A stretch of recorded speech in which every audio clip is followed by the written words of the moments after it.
दोस्तों, कभी कभी सबसे बड़ा मुकदमा वो नहीं होता जो कोर्ट में लड़ा जाता है, बल्कि वो होता है जो परिवार के बीच दिल के अंदर लड़ा जाता है।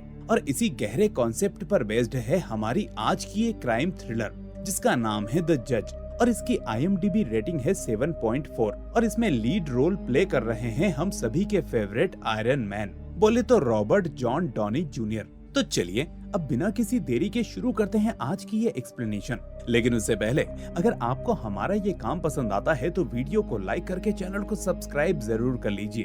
कहानी की शुरुआत शिकागो में होती है, जहां हम एक कोर्ट हाउस के बाथरूम का सीन देखते हैं। यहाँ हमें एक वकील हैंक पामर को दिखाया जाता है। वो फ्रेश हो रहा होता है कि तभी उसका दोस्त कैटन वहाँ आता है और हैंक की ईमानदारी पर सवाल उठाने लगता है। कैटन कहता है कि हैंक शहर के सबसे अच्छे वकीलों में से एक है, लेकिन फिर भी वो अपराधियों के केस लड़कर उन्हें छुड़ा देता है। ये तुम कैसे वकील हो जो सरकार कानून का ही मजाक उड़ाने में लगे हो? यहाँ कैटन हैंक से पूछता है कि ये सब करने के बाद वो रात को चैन से सो कैसे पाता है। यहाँ हैंक कैटन को जवाब देता है कि ये भी कोई पूछने की बात है। वो अपने एक शानदार घर में अपनी खूबसूरत पत्नी के साथ आराम से सोता है। वो कहता है कि गरीब लोग उसकी फीस नहीं दे सकते और इसी बात से हमें पता चलता है कि उसके सभी क्लाइंट्स काफी अमीर हैं, जो उसे इस आलीशान जीवन जीने में हेल्प करते हैं। इसके बाद सीन कोर्ट रूम में शिफ्ट होता है, जहां हैंक को अपने भाई का फोन आता है। फोन पर उसे बताया जाता है कि उसकी माँ का निधन हो चुका है। ये सुनते ही हैंक जज के सामने रिक्वेस्ट करता है कि वो ट्रायल को पोस्टपोन कर दें, लेकिन कैटन को उसकी इस बात पर शक होने लगता है, जिस पर हैंक अपने फोन को स्पीकर पर रख देता है ताकि यहाँ जज पूरी बात सुन सके। अब जज सुनकर मान जाता है और ट्रायल को फाइनली पोस्टपोन कर दिया जाता है। इसके बाद हम हैंक के घर का सीन देखते हैं, जहाँ वो अपनी बेटी लॉरेन के साथ पेड़ों को पानी दे रहा होता है। यहाँ लॉरेन उससे कहती है कि वो उसे अपने साथ ले चले, लेकिन हैंक मना कर देता है और कहता है कि वो जगह बहुत बेकार है। फिर वो घर के अंदर जाता है और अपनी पत्नी से कहता है कि एक बार उनका तलाक हो जाने के बाद वो लॉरेन की कस्टडी अपने हाथ में ले लेगा। यहाँ हमें पता चलता है कि असल में हैंक ने अपनी जिस लाइफ के बारे में कैटन को बताया था वो सच्चाई से बिल्कुल उलट है। यहाँ हैंक की पत्नी उस पर चिल्लाती है और कहती है कि वो एक अच्छा पिता नहीं है, क्योंकि उसे अपनी बेटी के बारे में कुछ भी नहीं पता। इसके बाद हैंक गुस्से में आकर अपनी पत्नी पर चिल्लाता है और उसे याद दिलाता है कि उसने उसे धोखा दिया था और ये बात उसे भूलनी नहीं चाहिए। और इतना कहकर वो वहाँ से चला जाता है। तभी हमें फ्लैशबैक में हैंक का एक सीन दिखाया जाता है, जहाँ कई साल पहले एक कार दुर्घटना हुई थी जिसने उसकी जिंदगी पर गहरा असर डाला था। इसके बाद हम देखते हैं कि हैंक काफी लंबी दूरी तय करके अपने होम टाउन इंडियाना पहुंचता है, जहां वो अपनी मां के अंतिम संस्कार में शामिल होता है। यहाँ वो अपनी मां को याद करते हुए दुखी होने लगता है। यहाँ हमें हैंक के छोटे भाई डेल से मिलवाया जाता है, जो मानसिक रूप से कमजोर है और अक्सर कैमरा लेकर वीडियो बनाता रहता है। हमें हैंक के बड़े भाई ग्लेन से भी मिलवाया जाता है, जो वहाँ एक दुकान चलाता है। परिवार से मिलने के बाद हैंक एक लोकल कोर्ट में जाता है, जहां एक सुनवाई चल रही होती है। कोर्ट में जोसेफ पामर जज होते हैं और यही हैंक के पिता भी हैं। यहाँ कोर्ट के अंदर किसी केस को लेकर काफी बातचीत हो रही होती है, जैसे किसी गांव की पंचायत में होती है। यहाँ जज खुद इस केस के बीच में समझौता करवाने की कोशिश कर रहे होते हैं। अब हैंक ये सब दूर से देखकर मुस्कुराने लगता है और सोचता है कि बूढ़े लोग उम्र के साथ कुछ जल्दी ही भावुक हो जाते हैं। अब हियरिंग के बाद हैंक के पिता को बाकी सभी लोग सांत्वना देने लगते हैं, क्योंकि उसकी पत्नी का कल फ्यूनरल होना है। तभी जज को अपना बेटा हैंक दिखाई देता है, जिसे देखकर वो थोड़ा रिलीफ महसूस करते हैं। हालांकि इन दोनों को देखकर ये क्लियर हो जाता है कि हैंक और उसके पिता के बीच रिश्ते अच्छे नहीं हैं। इसके बाद सभी लोग घर लौट आते हैं, जहां हैंक का पिता सभी को डांटने लगता है, क्योंकि कोई भी समय पर घर नहीं लौटा था। जब हैंक अपने कमरे में जाता है तो वो देखता है कि उसके कमरे को स्टोर रूम बना दिया गया है और उसके ठहरने का कोई इंतजाम नहीं किया गया है।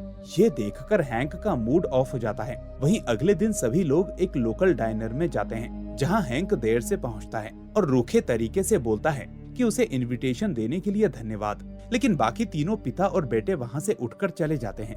यहाँ पर क्लियर हो जाता है कि जज हैंक को अपना बेटा नहीं मानते और ना ही हैंक जज को अपना पिता मानता है। अब खाना खाते समय हैंक को अपनी हाई स्कूल की गर्लफ्रेंड समांथा दिखाई देती है। उसे देखकर हैंक शॉक्ड हो जाता है, जिसके बाद दोनों आपस में बातचीत करके अपनी पुरानी यादें ताजा करने लगते हैं। वहीं सभी लोग फ्यूनरल में शामिल होते हैं। लेकिन यहाँ भी हैंक और जज एक दूसरे को नजरअंदाज करते दिखाई पड़ते हैं। अब रात को हैंक अपने भाई से कहता है कि वो उस बूढ़े आदमी यानी उसके पिता पर नजर रखे, कहीं वो अपनी पत्नी को याद करते करते शराब न पीने लग जाए, इससे पहले कि ग्लेन जज को चेक कर पाता। जज वहाँ आकर कहता है कि वो ग्रोसरी शॉपिंग के लिए जा रहा है। फिर जज हैंक से कहता है कि उसका अपनी माँ के अंतिम संस्कार में आने के लिए धन्यवाद, लेकिन अब वो जा सकता है। ये सुनकर हैंक काफी दुखी हो जाता है। अब यहाँ हैंक का मूड ठीक करने के लिए ग्लेन उसे एक बार में ले जाता है। वहाँ एक बारटेंडर लड़की कार्ला को देखकर हैंक के मन में कुछ कुछ होने लगता है। तभी थोड़ी देर के बाद बार के लोग यहाँ के जज यानी हैंक के पिता के बारे में भला बुरा कहने लगते हैं कि वो कोर्ट में अपनी मर्जी चलाता है। ये सुनकर ग्लेन का माथा सनक जाता है और वो उनसे लड़ने लगता है, लेकिन यहाँ हैंक समझदारी दिखाते हुए बड़ी ही आसानी से ये झगड़ा शांत कर देता है। ये देखकर कार्ला हैंक से अट्रैक्टेड हो जाती है और हैंक भी उसे पटाने की कोशिश करता है। ये सब दूर से देखकर ग्लेन और डेल काफी शर्मिंदा हो जाते हैं। वहीं अगले दिन जब हैंक गैरेज खोलता है तो वो देखता है कि उसके पिता ने कार को कहीं टक्कर मार दी है। अब ये तीनों भाई मिलकर कार को ठीक करने लगते हैं, लेकिन तभी जज वहाँ आकर गुस्से में अपने बच्चों पर चिल्लाने लगता है कि उनमें से ही किसी ने उनकी कार को खराब किया है। हैंक जज से कहता है कि वो बूढ़े हो गए हैं और उन्हें ये भी याद नहीं कि कल रात वो खुद कार लेकर गए थे। यहाँ जज हैंक पर चिल्लाता है और कहता है कि वो खुद तो अपनी पत्नी को संभाल नहीं पाया और अब उसे समझा रहा है। जज ये भी कहता है कि उसे पता है कि हैंक की पत्नी किसी और के साथ है। ये सुनकर हैंक गुस्से में वहाँ से चला जाता है और कहता है कि वो अब कभी वापस नहीं आएगा। जब हैंक शिकागो के लिए फ्लाइट में बैठता है तो उसे ग्लेन का फोन आता है। ग्लेन उसे बताता है कि पुलिस ने उनके पिता को गिरफ्तार कर लिया है क्योंकि उन्हें लगता है कि जज ने कल रात किसी की हत्या कर दी है। ग्लेन हैंक से कहता है कि वो जल्दी से घर वापस आ जाए। इसके बाद हैंक तुरंत पुलिस स्टेशन पहुंचता है। वहां जज से पूछताछ चल रही होती है और हैंक अपने पिता की मदद करने की कोशिश करता है। हालांकि जज हैंक की मदद लेने से इनकार कर देते हैं। तभी दो पुलिसकर्मी हैंक को बताते हैं कि फॉरेंसिक रिपोर्ट आ चुकी है और उनके पिता की कार पर विक्टिम का खून पाया गया है और इसी आधार पर जज को गिरफ्तार कर लिया जाता है। हालांकि हैंक जज की जमानत करवाने में सफल हो जाता है। जमानत के बाद डेल ग्लेन से पूछता है कि विक्टिम कौन है। ग्लेन बताता है कि विक्टिम का नाम मार्क ब्लैकवेल है, जिसे उनके पिता ने पहले कभी सजा सुनाई थी। जज यहाँ क्लियर करते हैं कि उनकी नजर में मार्क सिर्फ एक शरारती बच्चा था जिसने अपनी गर्लफ्रेंड के घर जाकर गोली चलाई थी, लेकिन किसी को चोट नहीं पहुंचाई थी। इसलिए जज ने सुनवाई के दौरान मार्क को सिर्फ 1 महीने की जेल की सजा सुनाई थी। हालांकि जिस दिन मार्क जेल से रिहा हुआ उसी दिन उसकी गर्लफ्रेंड की हत्या हो गई और ये काम मार्क का ही था। जज कहते हैं कि उन्हें ये भी याद नहीं है कि उनकी कार से एक्सीडेंट कब और कैसे हुआ। ये सब सुनकर हैंक अपने पिता से कहता है कि वो उनका केस लड़ेगा, लेकिन जज हैंक को केस सौंपने से इनकार कर देते हैं। वो कहते हैं कि वो इंडियाना के किसी लोकल वकील को ही अपना केस देंगे। ये सुनकर हैंक कार से उतर जाता है और पैदल ही चला जाता है। इसके बाद घर पर डेल और हैंक बचपन की वीडियोस देखते हुए अपनी माँ को याद कर रहे होते हैं, जो उनसे बहुत प्यार करती थी। अगले दिन हैंक और जज एक दुकान पर जाते हैं जहाँ वो एक व्यक्ति से मिलते हैं जो नाम का वकील है, लेकिन असल में वो सिर्फ एक दुकान चलाता है। इस व्यक्ति का नाम सीपी है। सीपी बताता है कि उनके केस का प्रोसिक्यूटर डीकम नाम का एक वकील है जो काफी अच्छा है। हैंक सीपी की मदद करने की कोशिश करता है, लेकिन सीपी को कानून के बेसिक नॉलेज की समझ भी नहीं है, इसलिए हैंक को उससे कोई उम्मीद नहीं रह जाती। इसके बाद जज के केस की सुनवाई शुरू होती है। हैंक के बहुत समझाने के बावजूद सीपी सुनवाई के दौरान काफी गड़बड़ कर देता है। इस पर हैंक गुस्से में सीपी पर एक कॉपी फेंक कर मारता है। उसके इस व्यवहार के कारण उसे कोर्ट रूम से बाहर निकाल दिया जाता है। अब ये केस जज जोसेफ के खिलाफ जाता हुआ दिख रहा था। अगले दिन जज हैंक को बताते हैं कि सीपी अब उनका केस लड़ना नहीं चाहता क्योंकि उसे लगता है कि वो वकील बनने के लायक ही नहीं है। अब हैंक अपने पिता से कहता है कि अगर वो चाहे तो वो उनका केस लड़ सकता है। इस पर जज आखिरकार मान जाते हैं। इसके बाद जज और हैंक उस जगह पर जाते हैं जहाँ पर जज ने मार्क को टक्कर मारी थी, ताकि वो वहाँ से कोई सुराग ढूंढ सकें जो जज को निर्दोष साबित कर सके। हालांकि जज को ये भी याद नहीं है कि वो उस रास्ते से गुजर भी पाए थे या नहीं, या उनका एक्सीडेंट हुआ भी था या नहीं। इसी बीच हैंक को पता चलता है कि उनके पिता को लास्ट स्टेज का कैंसर है। वो उन्हें सुझाव देता है कि अगर वो कोर्ट में ये साबित कर दें कि उन्हें लास्ट स्टेज का कैंसर है तो उन्हें जेल नहीं होगी, क्योंकि कोई भी जज उन्हें सजा नहीं देना चाहेगा। हालांकि जज इस सुझाव को सख्ती से इनकार कर देते हैं और कहते हैं कि वो बीमारी का बहाना बनाकर जेल से बचना नहीं चाहते। इस बात पर दोनों के बीच फिर से झगड़ा हो जाता है। अगले दिन हम हैंक को साइकिल चलाते हुए देखते हैं, लेकिन हाथ छोड़कर चलाने की कोशिश में वो गिर जाता है। उसे वहाँ गिरा हुआ देखकर उसकी पुरानी गर्लफ्रेंड समांथा उसे अपनी कार में टाउन की ओर ले जाने लगती है। कार में हैंक समांथा की बेटी कार्ला को देखकर हैरान रह जाता है, क्योंकि कार्ला वही लड़की थी जिसके साथ वो पहले ही समय बिता चुका है। हैंक कार में ऐसा व्यवहार करता है जैसे उसने कार्ला को पहले कभी देखा ही नहीं हो। हालांकि समांथा बातों ही बातों में हैंक को कार्ला की बर्थ डेट बता देती है, जिससे हैंक को शक होने लगता है कि कहीं कार्ला उसकी अपनी ही बेटी तो नहीं। इसी बीच हैंक को टाउन में रहते हुए काफी समय हो जाता है और वो शिकागो जाकर अपनी बेटी लॉरेन को इंडियाना ले आता है ताकि वो यहाँ अपनी छुट्टियाँ बिता सके।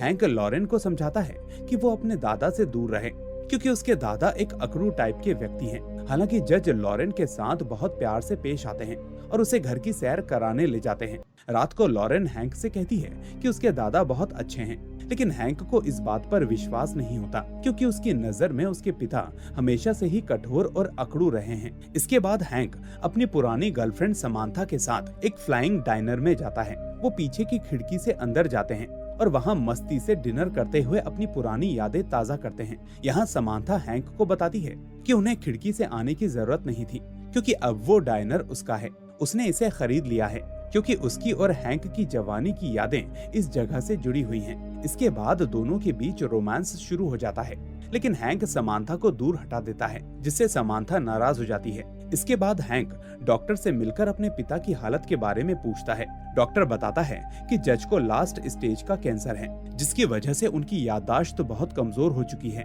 वो अक्सर ब्लैकआउट कर जाते हैं और अगर उनके साथ मार्क का एक्सीडेंट हुआ हो तो उन्हें इस बारे में कुछ भी याद नहीं होगा। डॉक्टर ये भी कहता है कि जज इस केस को जीतना ही नहीं चाहते, क्योंकि वो हैंक का सपोर्ट नहीं कर रहे हैं। इसके बाद हैंक अपनी बेटी लॉरेन को कार चलाने के लिए ले जाता है और उसे ड्राइविंग सिखाता है। तभी लॉरेन हैंक से पूछती है कि वो उसकी माँ से तलाक क्यों ले रहे हैं। ये सुनकर हैंक हैरान हो जाता है कि लॉरेन को इस बारे में कैसे पता चला, लेकिन फिर भी वो उसे सच बता देता है। जब हैंक लॉरेन को शिकागो छोड़ने जाता है तो वो देखता है कि लॉरेन की कुछ हरकतें समांथा की बेटी कार्ला जैसी हैं। इस पर वो घर जाकर अपनी नोटबुक चेक करता है, जिसके अनुसार हैंक और समांथा के आखिरी बार रोमांस करने के ठीक 9 महीने बाद कार्ला का जन्म हुआ था। इसके अलावा समांथा ने अब तक शादी नहीं की है, जिससे हैंक को और भी शक होता है कि कार्ला उसकी अपनी बेटी हो सकती है।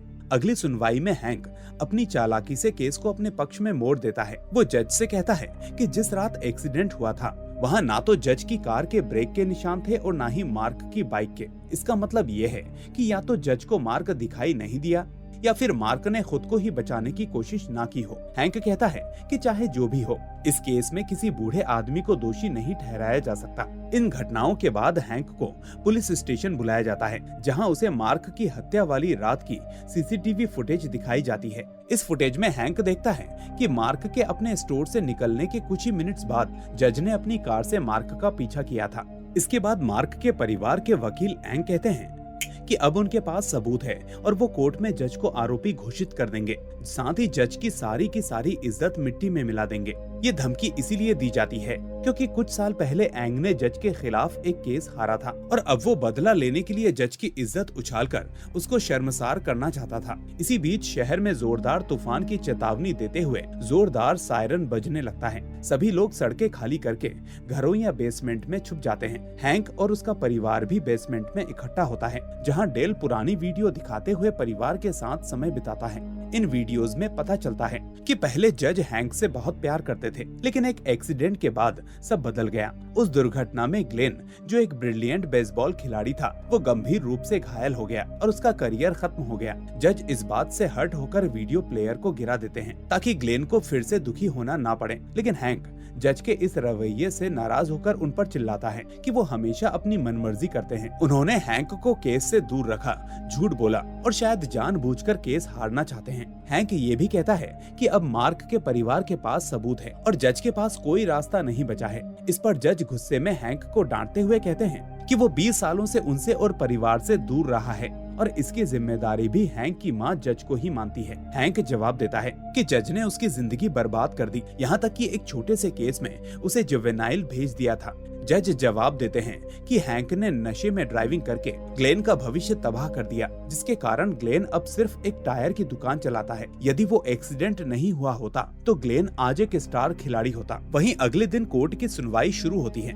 मार्क के वकील ग्रोसरी स्टोर की फुटेज दिखाते हैं, जिसमें जज को मार्क का पीछा करते हुए देखा जा सकता है। ये देखकर जज को उस कार की घटना याद आने लगती है, लेकिन तभी उनकी तबीयत बिगड़ जाती है और उन्हें हॉस्पिटल ले जाया जाता है। इलाज के बाद जज होश में आकर हैंक को बताते हैं कि उन्होंने ही मार्क को मारा है। हैंक मुस्कुराते हुए कहता है कि वो जज को केस से बचा सकता है, लेकिन समस्या ये है कि जज खुद को बचाने की कोशिश नहीं कर रहे। अगली सुनवाई में जज से पूछा जाता है कि क्या वो मार्क को मारना चाहते थे। जज एक्सेप्ट करते हैं कि वो मार्क से नफरत करते थे और उसको मारना भी चाहते थे, लेकिन उन्हें उस दिन का कुछ भी याद नहीं है। हैंक कोर्ट में खड़े होकर जज से उनकी बीमारी के बारे में पूछता है।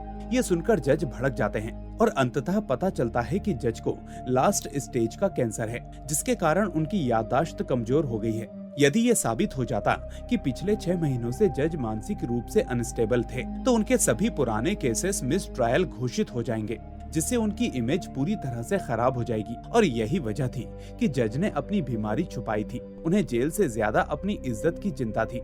इसके बाद जज जोसेफ हैंक को बताते हैं कि उस रात मार्क उन्हें स्टोर में मिला था। मार्क ने अपने गंदे मुंह से कहा कि वो जोसेफ की पत्नी की कब्र पर रोजाना पेशाब करेगा। ये सुनकर जोसेफ को भयंकर गुस्सा आया, लेकिन उन्हें याद नहीं कि वो मार्क के पास क्यों गए या उसे क्यों मारा। वो अपने उस समय की मेमोरी के बारे में कुछ नहीं जानते। ये सब सुनने के बाद कोर्ट का जज केस का फैसला सुनाने के लिए अगली तारीख तय कर देते हैं। इसी बीच हैंक समांता से मिलने जाता है और सीधे पूछता है कि क्या कार्ला मेरी बेटी है। समांता इनकार करते हुए कहती है कि कार्ला तुम्हारी नहीं बल्कि ग्लेन की बेटी है, लेकिन ग्लेन को इस बात का पता नहीं।